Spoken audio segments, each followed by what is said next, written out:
जो औचित्य दिया गया था उसे स्पष्ट कीजिए। ये सिर्फ सच नहीं है। और ऐसा इसलिए है क्योंकि मैं लंबे समय से किसी के साथ रिलेशनशिप में थी और मैं उस व्यक्ति का सम्मान करती हूँ और इससे कोई फर्क नहीं पड़ता कि हमारे बीच चीजें कैसे हुई। मैंने अभी भी उस व्यक्ति का इतना सम्मान किया कि सार्वजनिक मंच पर व्यक्तिगत विवरण साझा न करें, लेकिन जब मेरे बारे में ऐसी बातें कही जा रही हैं जो सच नहीं है, तो मुझे आगे आने और खुद को स्पष्ट करने का अधिकार है। तो हाँ, मूल रूप से संक्षेप में मुझे आयशा और मनावर के बारे में पता नहीं था। एक साथ होने के नाते मुझे एक अलग, पूरी तरह से अलग कहानी बताई जा रही थी और मुझे विश्वास दिलाया गया कि मैं उसके जीवन में एकमात्र व्यक्ति थी और मैं एकमात्र महिला थी जिसके साथ वह प्यार में था। लेकिन यह सच नहीं था और बहुत सारे थे। इसमें शामिल अन्य लोग, अन्य लड़कियां शामिल हैं, जिनके बारे में मैं बात नहीं करना चाहती क्योंकि मेरा मानना है कि ये चीजें व्यक्तिगत हैं और उन्हें व्यक्तिगत रहना चाहिए। लेकिन अगर आयशा एकमात्र लड़की थी जो इसमें शामिल थी, तो मैं माफ करने या कुछ भी करने पर विचार करता। लेकिन वह नहीं है और है। हाँ, मैं सिर्फ इतना चाहता हूँ कि लोग उन चीजों को जानते हों जो कैमरे से नीचे चली गई, लेकिन स्पष्ट रूप से वे नहीं करते हैं। और मुझे लोगों को धारणाएं बनाना बंद करने की जरूरत है जो मैं चाहता हूँ। मनावर से कोई लेना देना नहीं है। आज का एपिसोड देखने के बाद मैं अब तक चुप हूँ क्योंकि मैं यह सुनने का इंतजार कर रहा था कि उन्हें क्या कहना है और उन्होंने इस पूरी बात को कैसे सही ठहराया। लेकिन यह सिर्फ झूठ का बंडल था।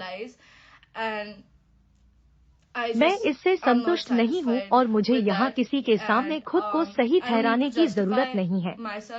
मैं इसे लाइव भी नहीं करना चाहता थी, लेकिन जैसे पनीर की मुझे आना था और न्याय ने मेरा पक्ष रखा। एक बार तो मैं यही कर रहा हूँ और यह मेरी सच्चाई है। मुझे हर किसी को साबित करने की जरूरत नहीं है। यह आखिरी बार है जब मैं इस बारे में बात करने जा रहा हूँ। मैं अपने जीवन में इसे कभी स्वीकार नहीं करने जा रहा हूँ क्योंकि मैं इस व्यक्ति या इस स्थिति के साथ कुछ भी नहीं करना चाहती हूँ। यह शर्म की बात है कि आप जानते हैं, यह पूरी बात सार्वजनिक है और लोग सार्वजनिक रूप से इस बारे में बात कर रहे हैं। मैं देख रहा हूँ कि लोग मेरे निजी जीवन का मजाक उड़ाते हैं, ऐसी चीजें जिनके बारे में वे कुछ नहीं जानते। ट्विटर पर टिप्पणियों में मुझे गाली दे रहे हैं। नकली समाचार लेख, नकली यूट्यूब वीडियो जहां लोग कुछ भी नहीं जानते हैं और वे सिर्फ के बारे में बात कर रहे हैं। मुझे इसमें बिल्कुल भी मजा नहीं आता और मैं इस प्रसिद्धि या किसी भी चीज का आनंद नहीं ले रहा हूँ। लेकिन मैं सिर्फ एक बार अपना पक्ष स्पष्ट करना चाहता थी ताकि मुझे किसी तरह की मानसिक संतुष्टि और मानसिक शांति मिले। मैं खुद के साथ शांति बना सकता हूँ कि आप जानते हैं, मैंने अपना पक्ष वहां रखा है। और हाँ, यही कारण है कि मैं ऐसा कर रही हूँ। लेकिन मैं आप लोगों से बस इतना पूछ रही हूँ कि अगर आप मेरे साथ कुछ नहीं करना चाहते हैं, तो कृपया मेरे अकाउंट पर न आएं और मुझे और उस सभी चीजों को गाली न दें। मुझे मनावर से कोई लेना देना नहीं है। मैं इस रिश्ते से उबर चुकी हूँ और मैं इसके साथ पूरी तरह से तैयार हूँ। क्योंकि मेरा विश्वास करो, आप शो में जो देख रहे हैं वह पूरी कहानी नहीं है और मैं इस बात की गहराई में नहीं जाना चाहता कि यह कितना गंदा हो जाता है। लेकिन यह सिर्फ एक पैटर्न है जो रहा है, सभी रिश्तों में पालन किया जाता है। इसलिए मैं सिर्फ उनके सभी रिश्तों और मेरे साथ उनके 2 साल के रिश्ते में, इसलिए मुझे इस व्यक्ति को माफ करने के लिए अपने दिल में कोई जगह नहीं मिलती है। इसलिए मैं किसी भी तरह के डीएमएस या टिप्पणियों को नहीं देखना चाहती जो मुझे किसी को माफ करने के लिए कहता है, क्योंकि मैं अब उसके साथ संबद्ध नहीं हूँ। और मुझे उम्मीद है कि आप सभी मेरी पसंद का सम्मान करेंगे और मुझे इसके बाद इस बारे में बोलने के लिए नहीं कहेंगे, क्योंकि मेरा विश्वास करो, मुझे यहाँ लाइव आने और यहाँ तक कि इस विषय को स्वीकार करने में बहुत समय लग रहा है।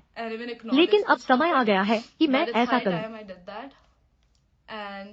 और हाँ, मैं उन्हें शुभकामनाएं देता हूँ और मुझे उम्मीद है कि उन्हें वह सब कुछ मिलेगा जो वह अपने जीवन में चाहते हैं।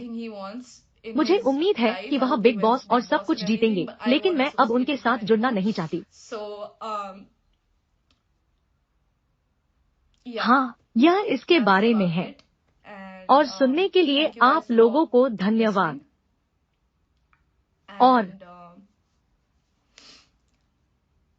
हाँ, मैं तैयार हूँ। YouTube